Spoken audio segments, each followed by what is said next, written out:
équipe. Emmanuel Ducrot du journal L'Opinion. C'est à vous, Emmanuel. Les membres d'Europe Écologie Les Verts, on va rester on va rester à gauche. Les membres d'Europe Écologie Les Verts ont tenu ce week-end un de leurs conseils fédéraux. Alors, il y en a régulièrement, c'est le fonctionnement interne du parti. Mais pour vous, ce conseil fédéral des 1er et 2 avril a montré la solidité du totem anti-nucléaire dans le parti.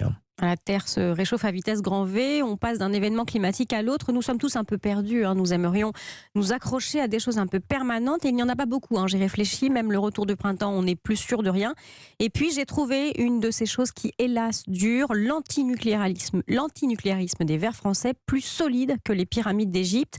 Au Congrès fédéral des Verts, les membres ont donc voté à main levée pour redire leur opposition au nucléaire civil. D'accord à 100%, pas une opposition, droit dans leur Birkenstock, le nucléaire, c'est non. Définitivement. Rien dans le monde réel ne semble pouvoir atteindre le dogmatisme des instances dirigeantes de ELV. Le changement climatique frappe, il faut réduire d'urgence les émissions de gaz à effet de serre. ELV ne veut pas le savoir. Le nucléaire est décarboné, mais c'est non. L'Allemagne s'encastre dans le mur de la réalité avec sa sortie du nucléaire qui se traduit par un retour au charbon et une explosion de ses émissions de CO2. ELV s'en fout. Notre pays s'interroge sur l'insécurité énergétique. On redoute la flambée des factures. Toujours rien qui bouge chez ELV. Et pourtant, les Français se disent favorables, selon les derniers sondages, à 75% à une politique de redynamisation du nucléaire. Alors ELV met ses mains sur ses oreilles et fait « j'entends pas, j'entends pas, j'entends pas, j'entends pas » comme un enfant de 5 ans. Les membres du Conseil fédéral n'émettent aucun doute. Leurs homologues verts finlandais affirment que le nucléaire est durable. Eux, rien. Ils sont imperméables à ce qui se passe autour d'eux.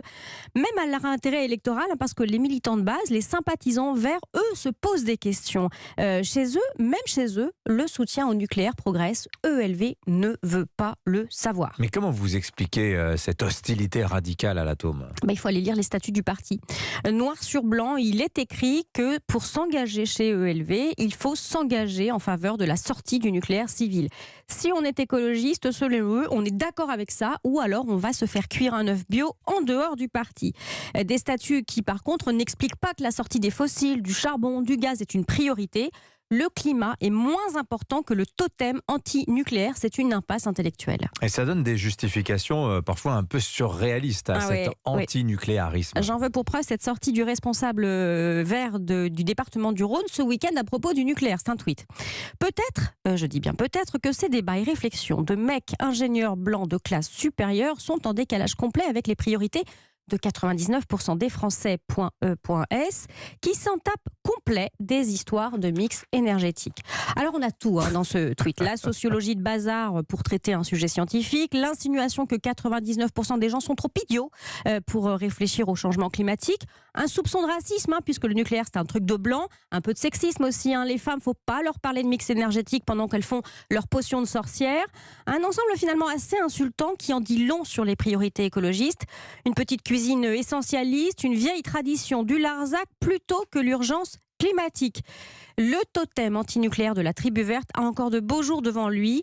Cette religion-là résistera à toutes les rationalités. Merci beaucoup Emmanuel Ducrot du journal L'Opinion. Bonne journée à vous. À demain, 8h41.